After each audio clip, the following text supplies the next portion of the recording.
Hello. अरे तुम अभी तक ऑफिस में हो? मैं कब से तुम्हारा वेट कर रही हूँ। अरे इतनी क्या करतेस तू? वैसे तो तुम मुझे फोन नहीं करती, लेकिन आज बेटा आ रहा है तो 3-3 बार बस निकल ही रहा हूँ मैं।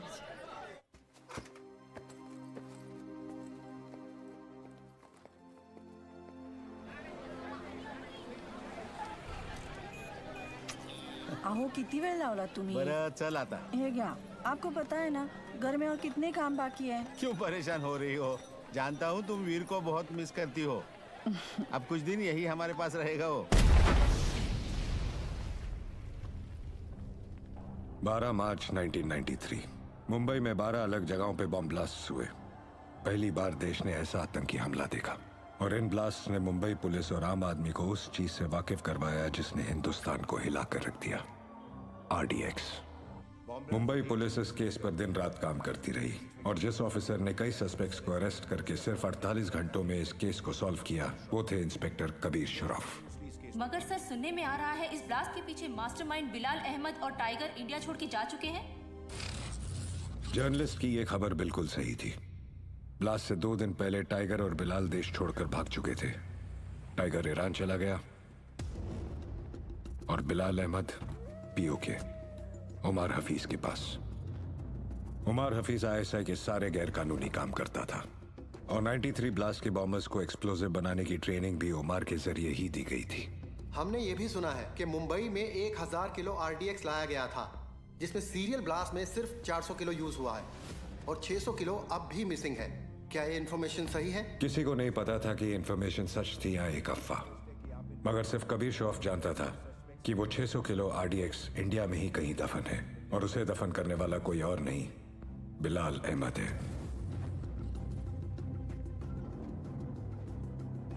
बिलाल आज से अब हमारे साथ रहेंगे। 1999 में उमर ने ISI की मदद से टेररिस्ट ऑर्गेनाइजेशन लश्कर की शुरुआत की और बदले में ISI ने उन्हें कारगिल की जंग में इस्तेमाल किया। मगर जंग के दौरान उमर का बड़ा बेटा इमाद हफीज इंडियन आर्मी के हाथों मारा गया।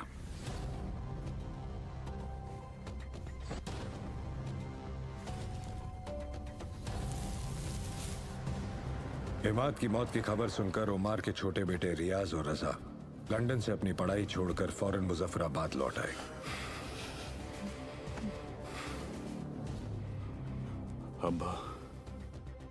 अब हम वापस नहीं जाएंगे।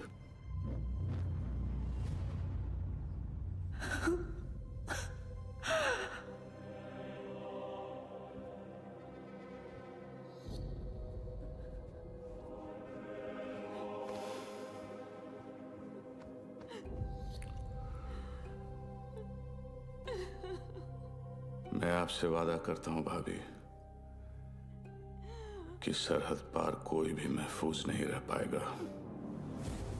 एक हफ्ते बाद मोहाली में इंडिया और पाकिस्तान का क्रिकेट मैच है और आप सभी का इंडिया जाने के लिए 2 दिन का वीजा इशू किया जा चुका है। आप सब इंडिया जाएंगे जरूर, पर कभी वापस नहीं लौटेंगे। वहाँ मेरा एक दोस्त है कादर उस्मानी, उसने आप सब के लिए अलग अलग शहर में रहने और काम करने का इंतजाम किया है। थे तो ये सारे पाकिस्तानी, लेकिन इंडिया में हिंदुस्तानी पहचान के साथ आम आदमी की तरह जिंदगी बिता रहे थे।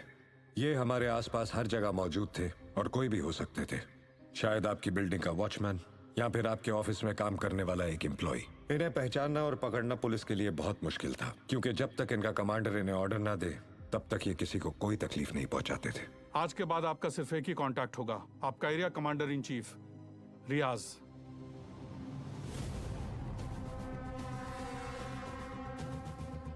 उमर के सबसे वफादार बॉडीगार्ड बशीर का बेटा मुख्तार भी रियाज का साया बनकर हिंदुस्तान जा रहा था और इस तरह शुरुआत हुई लश्कर के स्लीपर सेल की।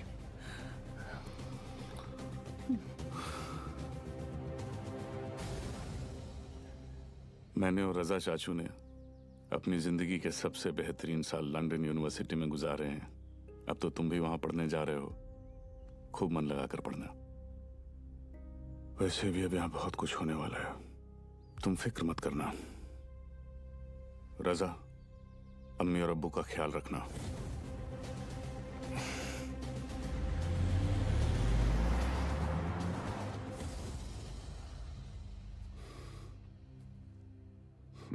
क्या सोच रही हो?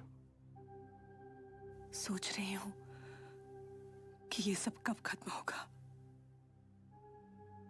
ये सोचना चाहिए कि इसकी शुरुआत कहां से हुई।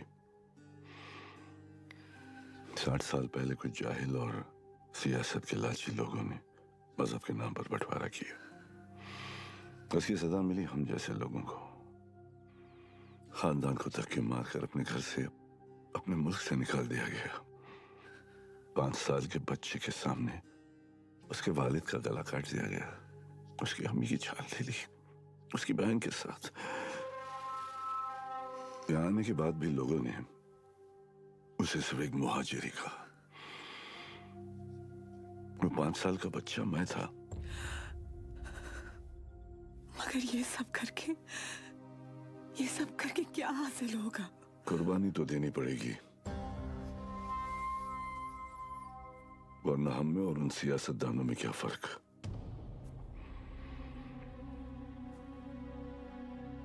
हिंदुस्तान ने मेरी किस्मत बदली।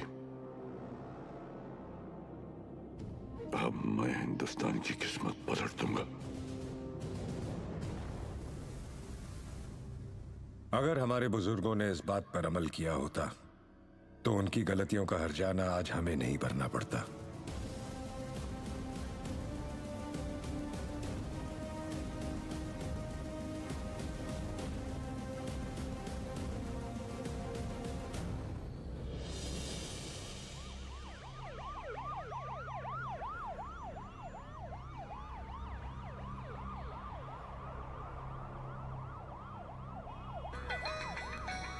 जी कबीर सर।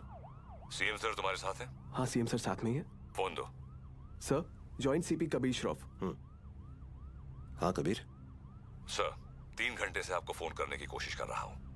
वो मैं फ्लाइट में था। बोलो क्या काम है? कुछ अर्जेंट बात करनी थी आपसे। अभी मिलने आ सकता हूँ? हाँ actually I am on the way. मैं आ जाता हूँ ATS हेडक्वार्टर्स।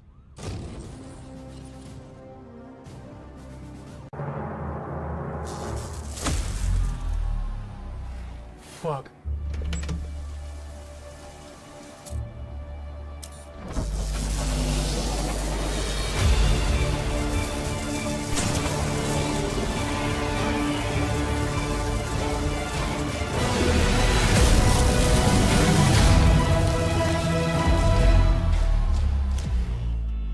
गेमिंग में अपने कौशल का इस्तेमाल करें 1x bats.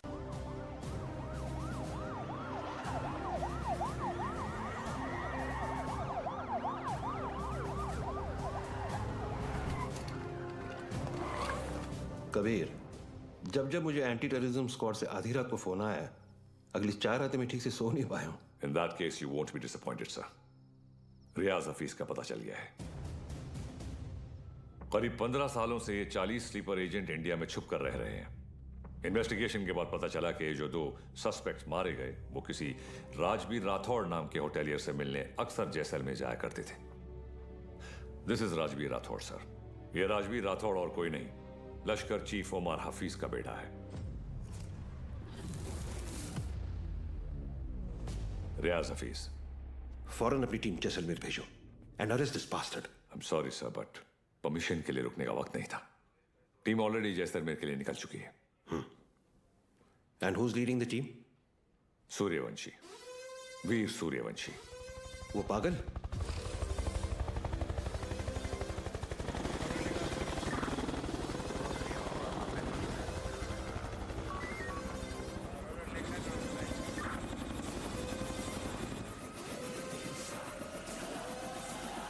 Suryavanshi.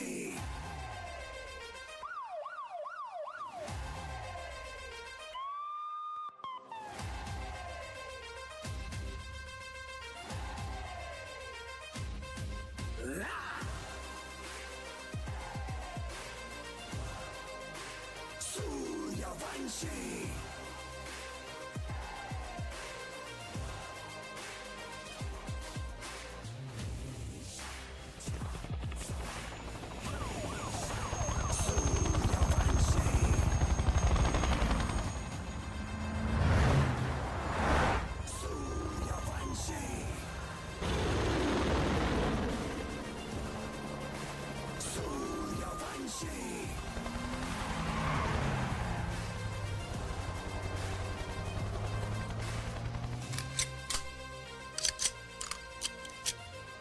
Sir. Thanks Balwan. Sir Balwan नहीं सर, विवान। इतने सालों में 2 चीजें नहीं बदली सर, आपकी हेयर स्टाइल और नाम बोलने की आदत। सर वैसे एक बार हम रियाज को पकड़ेंगे ना, आपकी फोटो फ्रंट पेज पे नक्की। हाँ चाइला फोटो फ्रंट पेज पे तो आएगी, लेकिन मेडल के साथ या गले में हार के साथ ये तो भगवान ही बताएगा। उड़े बगरे येड़े। सर एड़े नहीं, बिड़े।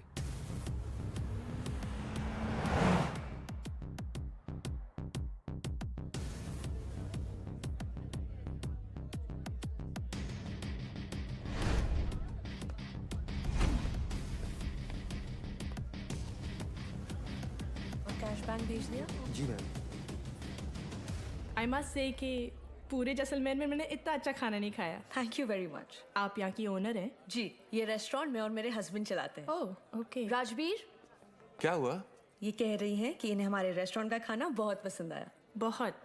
Thank you. उम्मीद करता हूँ आप यहाँ दोबारा जरूर आएंगी। ज़रूर आऊँगी। क्या मैं आप लोगों के साथ एक सेल्फी ले सकती हूँ? श्योर।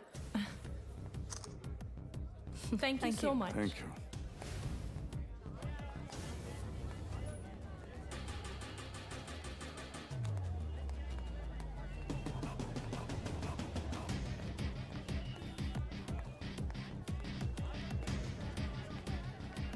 सर कंफर्म वही है।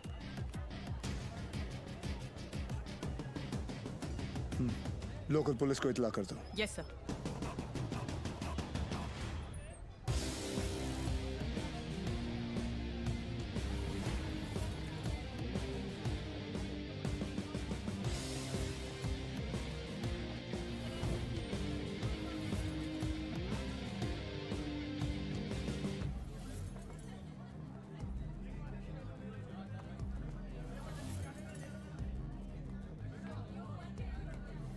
क्या लेंगे सर? बताता हूँ।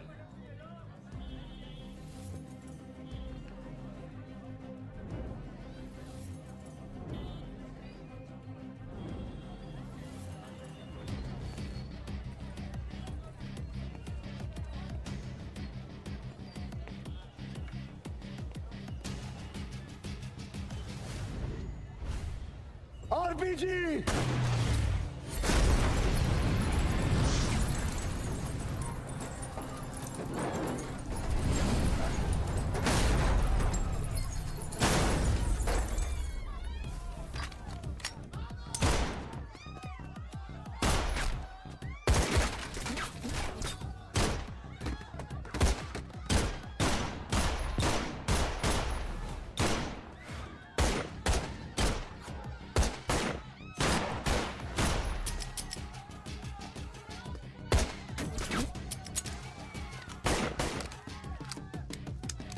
Divan, cover! Sir.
Banshee.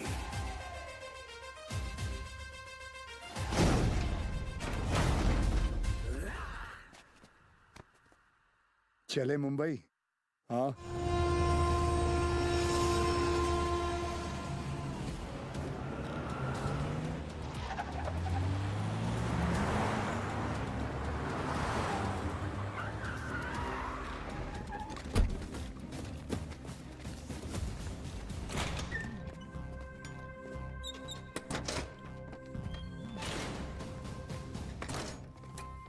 ए लाइट लाओ कीड़े। सर भिड़े।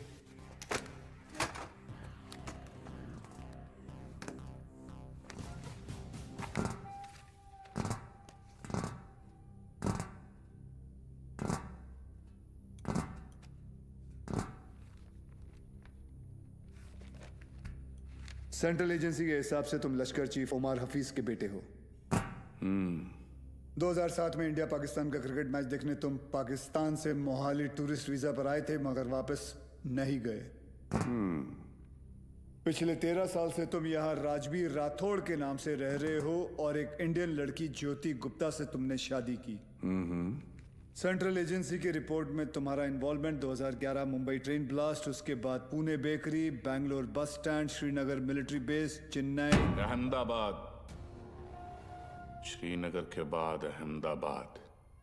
शायद आपकी एजेंसी को पता नहीं, वो ब्लास्ट भी मैंने ही किया था। हमारी इंटेलिजेंस के हिसाब से तुम्हारी तरह 40 लोग और हैं जो लश्कर के स्लीपर सेल बनकर हिंदुस्तान में सालों से रह रहे।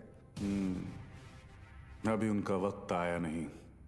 जब वक्त आएगा तुम्हें उन्हें ढूंढने की जरूरत नहीं पड़ेगी। गांडू, तुझे ढूंढ लिया, तेरे बाकी साथियों को भी ढूंढ लेंगे। क्या मिलता है ये सब करके? आपको क्या मिलता है जब आप अपनी ड्यूटी करते हैं? बस वही, रात को सुकून की नींद आती है, जैसे तब आई थी। ताज 26/11 याद है ना? ज्यादा हीरोगिरी दिखाएगा ना तो तुझे ठोक के इधर ही इस सेफ हाउस के नीचे गाड़ दूंगा। ना यहाँ हिंदुस्तान में किसी को पता चलेगा और ना तेरे बाप को पाकिस्तान में खबर पहुंचेगी।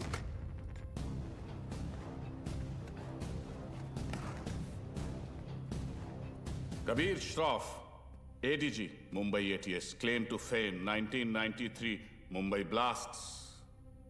सुना है सिर्फ 2 दिनों में पूरा केस सॉल्व कर दिया था आपने। सिर्फ टाइगर और बिलाल आपके हाथों से बच निकले। काफी जानकारी है तुम्हें मेरे बारे में, मगर हम भी जानते हैं कि 93 के बाद बिलाल तुम्हारे अब्बा की गोद में जाके बैठ गया है।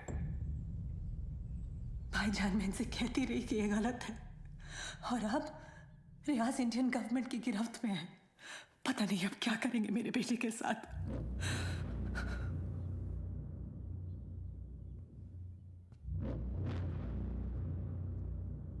अब्बा, अब रियाज भाईजान को फांसी ही होगी। वो हिंदुस्तानी उन्हें नहीं छोड़ेंगे। हिंदुस्तान की 2 कौड़ी की रस्सी में इतनी ताकत नहीं कि रियाज हफीज को मार सके। उसमें हमारा खून है, सिपाही है वो। मरेगा तो सीने पे गोली खाकर मरेगा। 93 ब्लास्ट केस सॉल्व करने का जितना सेटिस्फैक्शन है ना मुझे, उतना ही रिग्रेट भी कि मैं बिलाल को पकड़ नहीं पाया। सर, मैं 93 को कैसे भूल सकता हूं? उन धमाकों में ही तो मैंने मेरे माँ बाप को खो दिया। और उसका अफसोस मुझसे ज्यादा शायद ही किसी को होगा। देश में पहली बार ऐसे सीरियल ब्लास्ट हुए थे। उन ब्लास्ट में किसी ने अपना कारोबार खो दिया, किसी ने अपना हौसला, तो किसी ने अपने घर वाले। डिपार्टमेंट और मीडिया को ऐसा लगता है कि मैं बिलाल को ट्रैक करने की कोशिश आज भी इसीलिए कर रहा हूं because I want to settle the score. ऐसा नहीं है। 93 में 1 टन RDX आया था, जिसमें से सिर्फ 400 किलो इस्तेमाल हुआ और पूरा का पूरा मुंबई हिल गया। 600 किलो आज भी कहीं दफन है। It could be anyway, Mumbai, Porbandar, Konkan. डर इस बात का है कि ये इंफॉर्मेशन सिर्फ बिलाल के पास है। बिलाल, अब वक्त आ गया तुम्हारे हिंदुस्तान जाने का। वहां जाकर मुंबई पुलिस के शक को यकीन में बदल दो कि पिछले 27 साल से वो 600 किलो आरडीएक्स वहीं उन्हीं के जमीन में दफन है। जी भाईजान।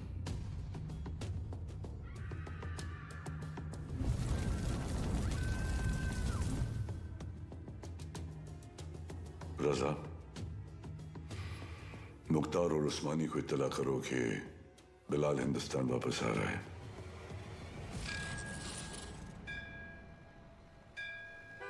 विद्या, तुम घर चलो, मैं गैराज बंद करके आता हूँ। रोज की तरह देर मत करना, जल्दी आना। हाँ ठीक है। विवेक,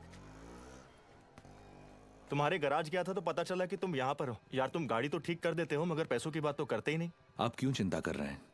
मुझे पता है आपके पैसे कहीं नहीं जा रहे। आजकल किसी पर भी इतना भरोसा नहीं करना चाहिए। ये पैसे रखो। एक बात बताओ, तुम्हारी दोनों उंगलियां कटी कैसे? ये अफगानिस्तान में वॉर के दौरान इन्हीं हाथों से बॉम्ब ब्लास्ट किया था। तुम भी ना कुछ भी बोलते हो। काय पण बोलता तुम्ही, ये ऐसे ही है। निकलता हूं। नमस्कार भाभी। नमस्ते। कुछ भी मजाक करते हो। मैं खाना लगाती हूँ, तुम जल्दी आओ।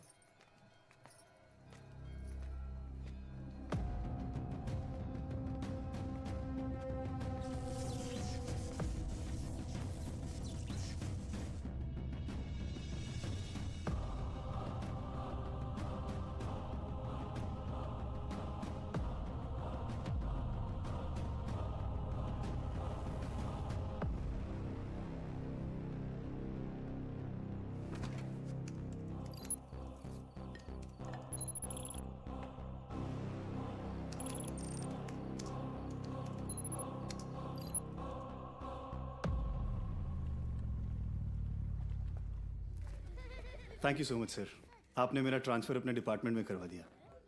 It's all right boss. तुम्हारे अब्बू ने हमारे साथ इतने साल ड्यूटी की, मुझे यकीन है कि तुम भी उन्हीं की तरह अपनी ड्यूटी निभाओगे।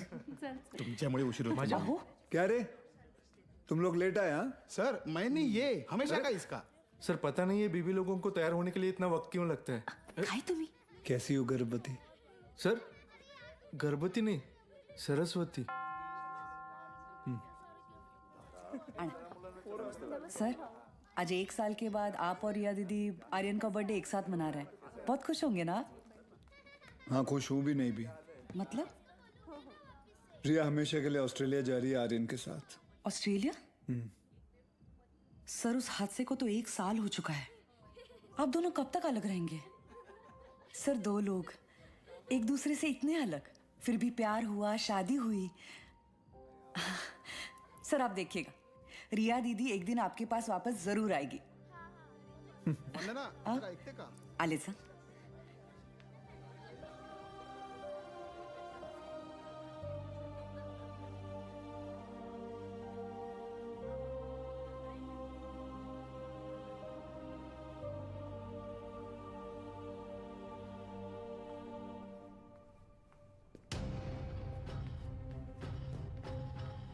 मैम, वो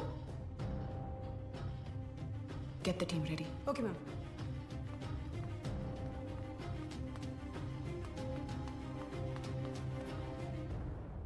Are you a doctor? I have been shot.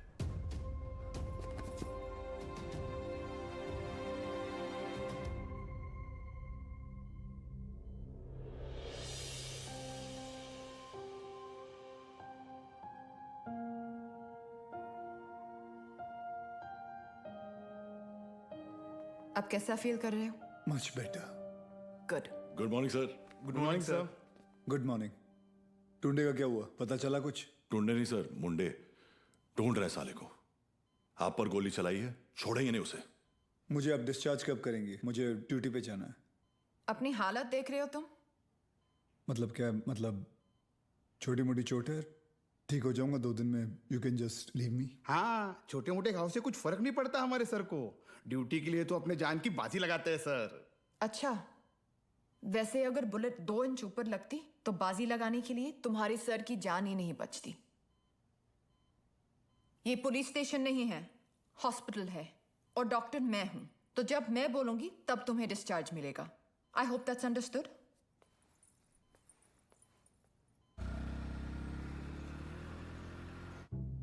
Sir 2 गोली लगी थी आपको, कुछ भी हो सकता था। कुछ नहीं हुआ ना। अरे सर आपको पता है ये सिद्धि विनायक गई थी चलकर आपके लिए प्रार्थना करने। सर अभी आप जल्दी से ठीक हो जाइए।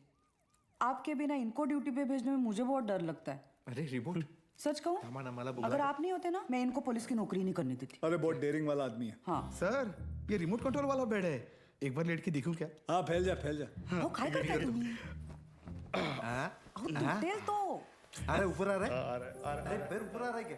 ये बघो वहिनी नहीं आ वर दे पाय ले ना। काय मजा येते रे। नको रे वर घे पाय खाली घे। हां वर कैसा फील कर रहे हो? अरे एकदम मस्त। अच्छा, और पेशेंट कौन है? हमारे सर है ना। अच्छा, तो फिर तुम पेशेंट के बेड पे क्या कर रहे हो? उठो उठो यहाँ से। ये क्या हो रहा है? ये क्लब है क्या? And you please get up. ये हॉस्पिटल है, लोग यहाँ ट्रीटमेंट के लिए आते हैं, एंटरटेनमेंट के लिए नहीं। आप भी पुलिस वाली हैं? मैं तो टीचर हूँ। मेरा वाइफ है। ये आपके पति हैं? Bad luck. आप ठीक कह रही हैं डॉक्टर। Doctor malaria. मलेरिया नहीं, रिया।